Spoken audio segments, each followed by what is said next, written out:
What up, interwebs? How's it going? So it's that time of year again, and no, I don't mean that warm weather is finally here, or that all the good TV shows are having their uber dramatic season finales. No, I mean that time of year that college students dread, the final weeks of the semester when they're bombarded with final papers and projects from every professor. While I'm lucky enough now not to finally have to deal with that inhumane torture, I still vividly remember having the gods of college look down on me with hatred in their eyes, and then smite me with unholy amounts of work. Sometimes I still wake up in the middle of the night in a cold sweat with my heart racing like some kind of war vet. But all those mountains of work wasn't what I really hated. What really irked me was the fact that all those papers and projects were due at exactly the same time. For the longest time, I simply couldn't figure out how teachers were capable of doing that. That was until I figured out that they do it on purpose, because those sick sadistic minds love watching us squirm. And to get their cheap thrill, they all meet in secret in the middle of the night at some clandestine location where they coordinate the whole thing. And then they throw their heads back and laugh maniacally in unison. That's right, I said it.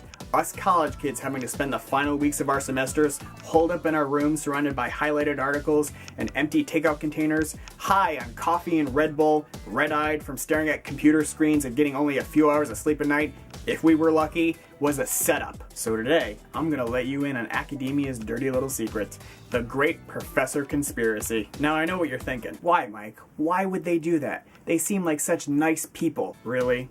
All of them? Okay, not all of them, but at least some of them seem nice. How can you accuse them of such horrible crimes? Well, hypothetical viewer, let me tell you why. For one, this crap never happened in high school. Back in high school, which, albeit was a long time ago, longer than I really care to admit, I had about 7 or 8 teachers each year. In college, I only had, at most, 5. By sheer probability. And here I thought I'd never use the stuff I learned in statistics again. Having multiple projects due at the same time should have been way more likely in high school. Yet I distinctly remember that never happening. And if it did, it wasn't ever more than 2. And yet, at the end of the semester with those 4 or 5 college professors, I ended up with every single college project due at exactly the same time. Coincidence?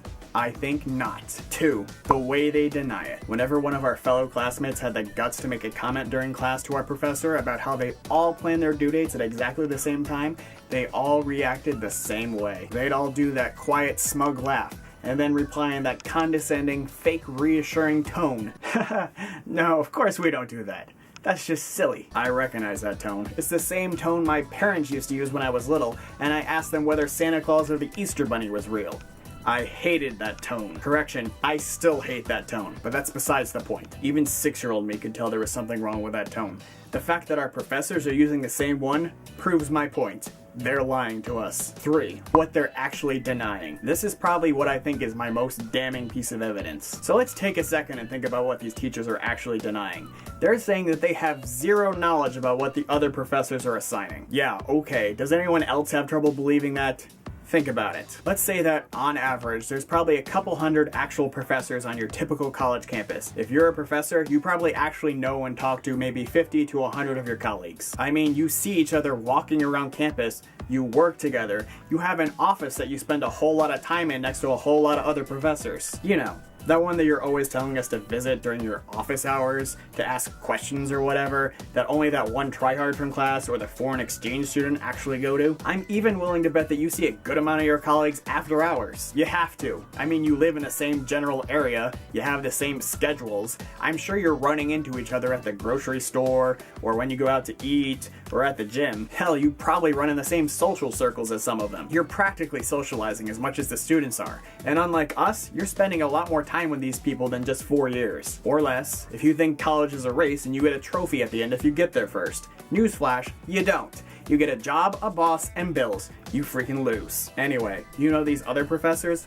pretty well. You have to be talking to them, unless you're like a total loser. And clearly there are some professors who are the social outcasts that the other professors won't talk to or sit with at lunch and pick on. You know, all that grown-up socializing that adults do. But let's stick with the average professor here. If you're talking with each other, at work, or really anywhere for that matter, wouldn't the main thing you guys be talking about be, oh, I don't know, Work? And what's work for you? Assigning your students projects. You have to be talking about those, especially the final ones. They're as much work for you as they are for us. So don't tell me that you have no idea what the other professors are doing. I feel like now I should be telling all the college kids watching this to fight the power, or the man, or whatever. But I can't advocate something I wouldn't be fighting for in the same position. Because like them, I was a slave to the institution that is college, and so desperately wanted that stupid piece of paper they handed me after 4 years of agony and crippling debt. It's kind of anticlimactic when you think about it, but that doesn't mean we can't hate them and trash them behind their backs. That I can advocate, because you know that they're doing the same thing with us. So hate the system, verbally protest it, and if anyone's got a brilliant idea how to overthrow our totalitarian college overlords, I'm all ears. Guys, if you like this video, be sure to let me know by hitting that like button, or leaving a comment down below, maybe about some of the hellish projects you had to go through during finals. As always guys, thanks for watching, and I'll catch you next time.